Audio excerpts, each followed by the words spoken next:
She walked into that bar with mascara-stained cheeks and a heart shattered into 1,000 pieces. He was sitting in the corner, wearing a plain black t-shirt and jeans that cost more than most people's rent. But she didn't know that yet. What was supposed to be just one night, one meaningless encounter to forget the pain, turned into the most complicated, beautiful, and utterly unexpected love story she never saw coming. This is the story of Emma Clark and the man who would turn her entire world upside down. But here's the thing. Sometimes the person you need shows up exactly when you're not looking for them. Let me take you back to where it all started, 3 months before that night at the bar. Emma Clark was 27 years old, living in New York City, working as a marketing coordinator for a mid-size advertising firm. She wasn't living her dream, but she was doing okay. She had a small apartment in Brooklyn, a cat named Hemingway, and a boyfriend of 3 years named Derek. Derek was comfortable, safe, the kind of guy who'd remember your coffee order but forget your birthday. The kind of guy who'd say, "I love you," while scrolling through his phone. Emma had convinced herself that was enough, that love wasn't supposed to be fireworks and butterflies. It was supposed to be steady, reliable. She was wrong.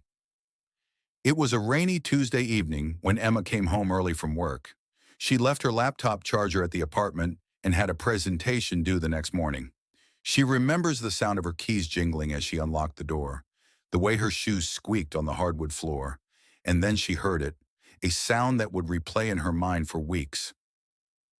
Laughter, female laughter, coming from her bedroom. You know that feeling when your body knows something before your brain catches up? When your heart starts racing and your hands go cold and every instinct is screaming at you to turn around, to leave, to not open that door? But she opened it anyway. Derek was in their bed, with someone else, with Jessica, her co-worker, the same Jessica who'd complimented Emma's engagement ring, hopes, just last week, the same Jessica who'd asked Emma for relationship advice. "Emma, wait, don't, just don't." Emma didn't cry. Not then. She grabbed her laptop charger, her cat, and a suitcase of clothes, and she left. She crashed at her best friend Riley's apartment that night, and that's when the tears finally came. For 3 months, Emma threw herself into work. She avoided Derek's calls, his texts, his pathetic attempts at explanation. She deleted their photos, donated his clothes, and tried to convince herself she was better off.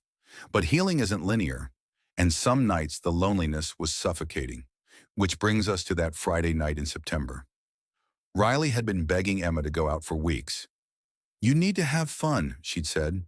"You need to remember what it feels like to be alive." Emma finally agreed, mostly to get Riley off her back. She put on a black dress that hugged her curves, did her makeup darker than usual, and told herself this was just about having a few drinks and forgetting everything for a few hours.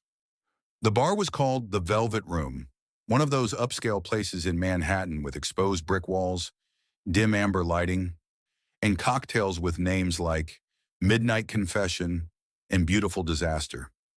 Emma ordered a martini and found a spot at the corner of the bar. Riley was already chatting up some guy in a suit, which was typical Riley. Emma didn't mind. She just wanted to sit, drink, and not think about Derek or Jessica or the life she thought she was building. That's when she noticed him. He was sitting 3 seats down from her, nursing what looked like a whiskey, dark hair that fell slightly over his forehead, strong jawline, eyes that seemed to be watching everything and nothing at the same time. He wasn't on his phone, which was rare these days. He was just present, and he was looking at her. Emma felt her cheeks flush. She looked away, took a sip of her martini, then glanced back. He was still looking, not in a creepy way. More like he was curious, like he was trying to figure her out. Then he smiled, not a big smile, just a small, knowing curve of his lips that said, "I see you." Emma's heart did something strange, something she hadn't felt in a long time. Before she could overthink it, he stood up and walked over. "Mind if I join you?" Emma should have said no. She should have told him she wasn't interested, that she was just here to drink and forget. But there was something about his voice, deep, calm, genuine, that made her say, "Go ahead." He sat down beside her, and she caught the scent of expensive cologne. Not overpowering, just nice. I'm Alex. Emma. You come here often, Emma. Emma almost laughed. It was such a cliché line, but the way he said it, like he knew it was cliché and didn't care, made it charming. First time. You? Once in a while. When I need to think. About what? Alex paused, swirling his whiskey. His eyes met hers, and for a moment, Emma forgot about everything else. Life. Choices. What matters. They talked for hours about everything and nothing, about favorite movies and childhood memories and what they'd do if money wasn't an issue. Alex didn't ask about her past, didn't press when she dodged certain questions. He just listened. Emma found herself laughing, really laughing, for the first time in months. She told him about Hemingway, her cat, and how she'd named him after the writer because he had this grumpy, judgmental expression. Alex told her about his love for old architecture and how he'd spent a summer in Italy just wandering through ancient buildings. What do you do for work? It was an innocent question, but Alex hesitated, just for a second. I'm in investments, business development. It's boring stuff. Emma nodded, not thinking much of it. She didn't care what he did. She just liked the way he made her feel. Seen, heard, valued. By the time the bartender announced last call, Emma realized she didn't want the night to end. Walk me home? Alex's eyes searched hers, like he was making sure she was sure. I'd like that. They walked through the streets of Manhattan, the city alive with late-night energy. Street performers on corners, taxis honking, couples stumbling out of restaurants. But Emma only noticed Alex, the way his hand brushed against hers as they walked, the way he'd gently guide her around puddles left from an earlier rain, the way he listened when she talked, like every word mattered. When they reached her building in Brooklyn, Emma turned to him. She knew what she was about to do was reckless. She knew she was still healing, still broken in places, but she also knew she didn't want to say goodbye. Do you want to come up? Alex looked at her for a long moment, and then he asked the question that would change everything. Are you sure? Emma nodded. I need to not think tonight. I need to feel something other than pain. Alex reached up and gently tucked a strand of hair behind her ear. Then let's not think tonight.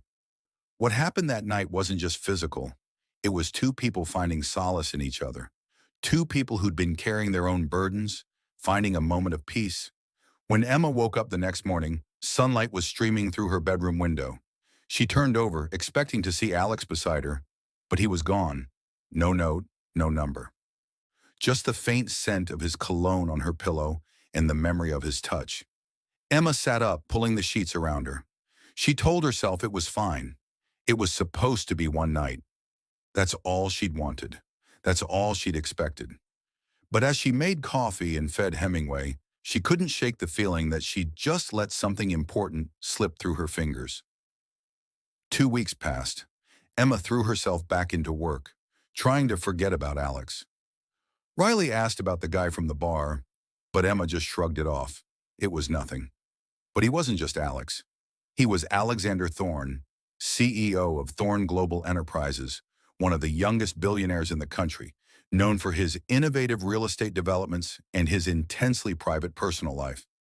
Emma felt like the floor had dropped out from under her. Alexander stood at the head of the conference table in a perfectly tailored suit, flanked by his assistants.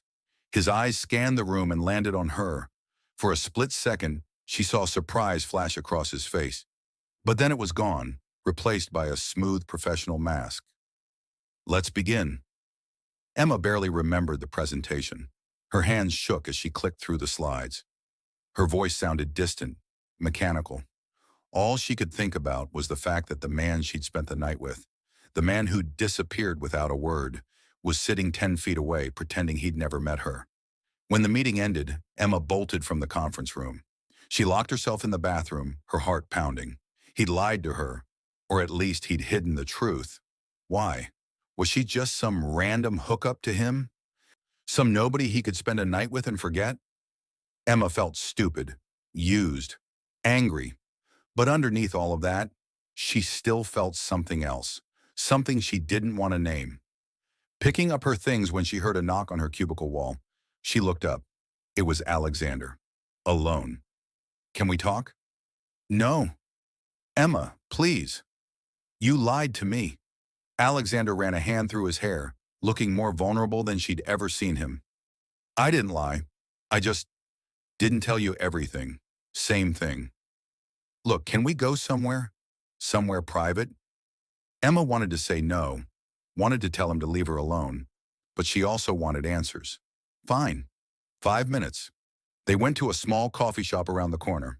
Alexander ordered 2 coffees and sat across from Emma in a corner booth. For a moment, neither of them spoke. I'm sorry. I should have told you who I was. Why didn't you? Alexander leaned back, his eyes distant. Because when you're me, people don't see you. They see your bank account, your company, your reputation.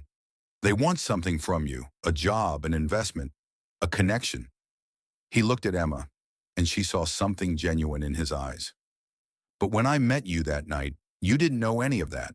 You just saw me, and I hadn't felt that in a long time. Emma wanted to stay angry, but she understood. She'd spent 3 years with Derek, and looking back, she wondered if he'd ever really seen her either. Emma looked at his hand, at his eyes, at the man behind the money. I can't do casual. I can't do one-night stands. I've been through too much.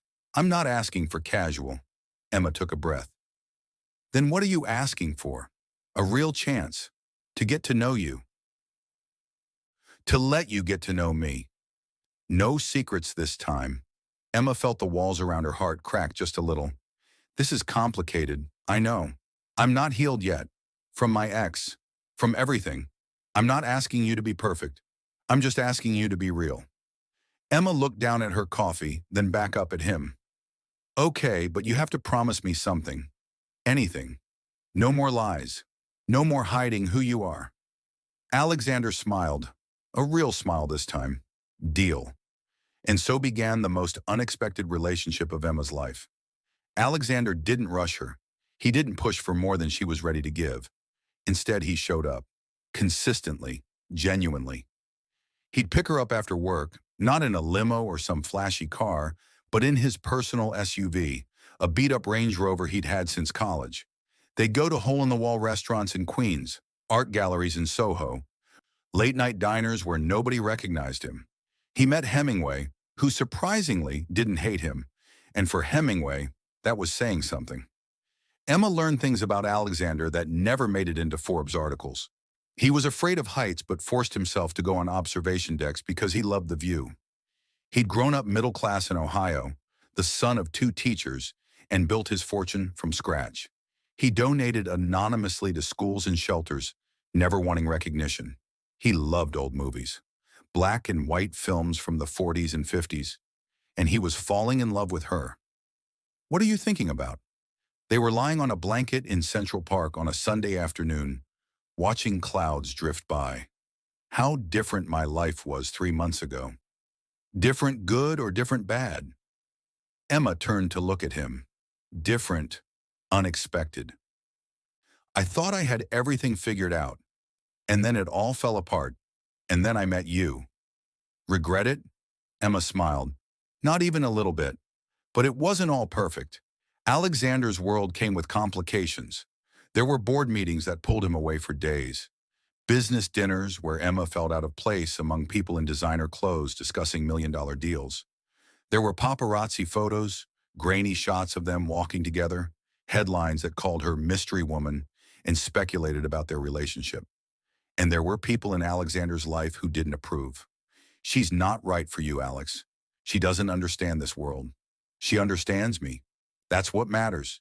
You're going to get distracted. You're going to lose focus. Or maybe I'm finally seeing what actually matters. But the biggest obstacle was Emma herself. She still had scars from Derek, still had moments where she'd pull away, convinced that Alexander would eventually leave her too, that she wasn't enough, that this was all too good to be true.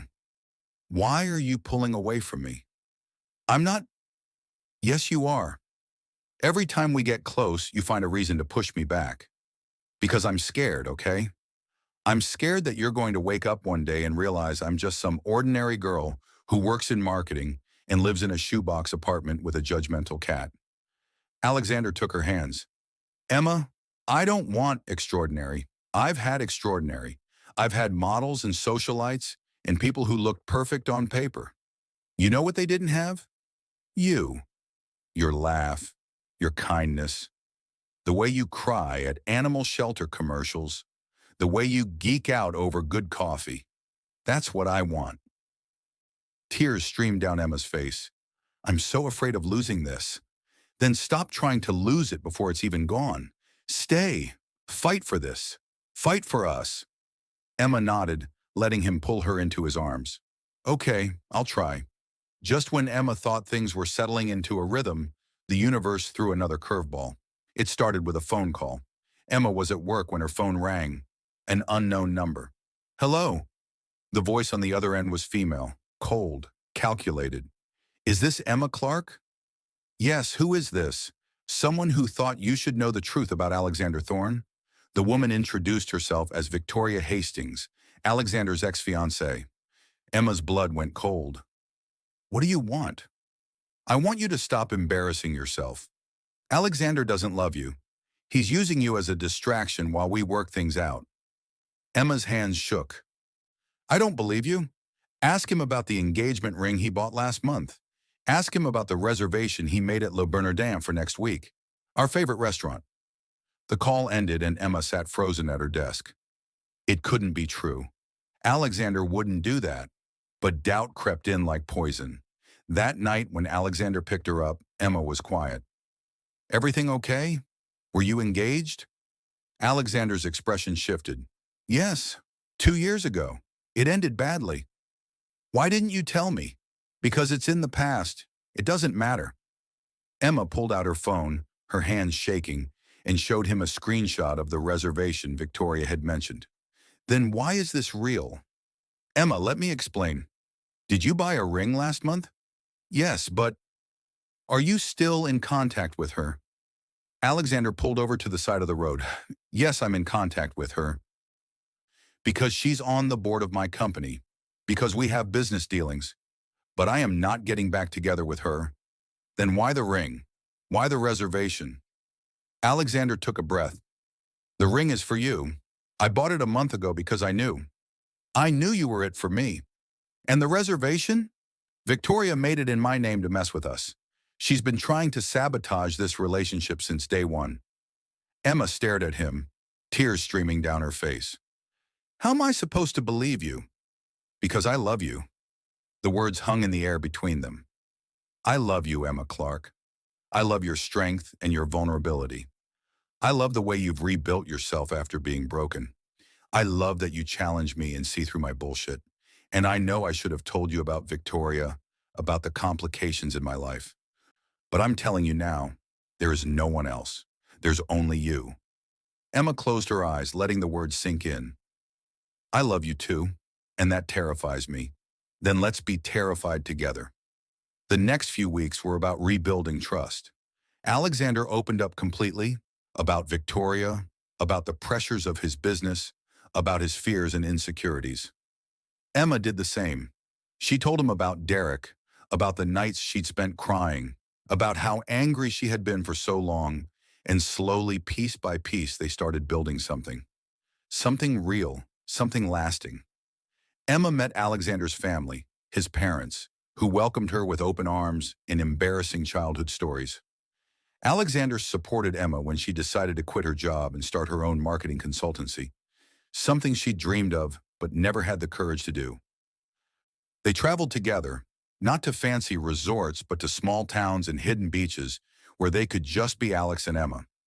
6 months after that phone call from Victoria, Alexander took Emma back to the Velvet Room, the bar where they'd first met. Why are we here? Just trust me. He led her to the same corner where they'd sat that night. The same bartender smiled and slid 2 drinks across the bar. A martini for Emma, whiskey for Alexander. Remember what you said to me that night? I said a lot of things. You said you needed to feel something other than pain. Alexander turned to her, his eyes soft. Do you still feel pain? Emma smiled, tears already forming. No, I feel loved. I feel seen. I feel whole. Good. Alexander got down on one knee, pulling out a small velvet box. Emma Clark, you walked into this bar with a broken heart, and somehow, you healed mine too. You taught me that love isn't about perfection. It's about showing up. It's about choosing each other every single day. So I'm asking you to keep choosing me. Marry me. Emma's hands covered her mouth as tears streamed down her face. Yes. Yes, 1,000 times, yes. The bar erupted in applause. Alexander had filled it with their friends and family, all hidden and waiting for this moment. Riley was crying. Alexander's parents were beaming. Even Hemingway, who Emma swore Alexander had somehow brought, was watching from a carrier with his usual judgmental expression. 1 year later, Emma and Alexander got married in a small ceremony in upstate New York. Just family, close friends, and Hemingway as the ring bearer.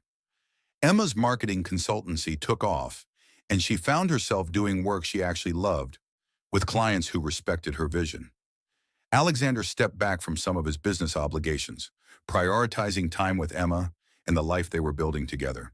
They bought a brownstone in Brooklyn, close to Emma's old apartment, but bigger, with a garden for Hemingway and a home office for Emma's growing business. And on quiet Sunday mornings, they'd make coffee and sit on their back porch, talking about everything and nothing, just like they had that first night at the bar. Emma still thought about that night sometimes, about how lost she'd felt, about how she'd walked into that bar expecting nothing and found everything. Do you ever regret it? That night, Alexander pulled her close. Not for a second. You? Emma smiled, resting her head on his shoulder. Best worst night of my life. Here's what Emma learned from that one night that changed everything. Sometimes the worst moments of our lives lead us to the best ones. Sometimes we meet the right person at the wrong time, but if they're truly right, they'll wait. Sometimes healing doesn't mean forgetting the past. It means being brave enough to try again. And sometimes love isn't a fairy tale. It's messy and complicated and requires work. But when you find someone who sees you, really sees you, it's worth every risk. Emma walked into that bar broken. She left it with hope, and eventually she found home. Not in a place, but in a person who chose her every single day. If this story touched your heart, hit that like button and subscribe for more real-life inspired romance stories. Drop a comment and tell me, do you believe in second chances? Have you ever met someone when you weren't looking for love? And remember, your story isn't over.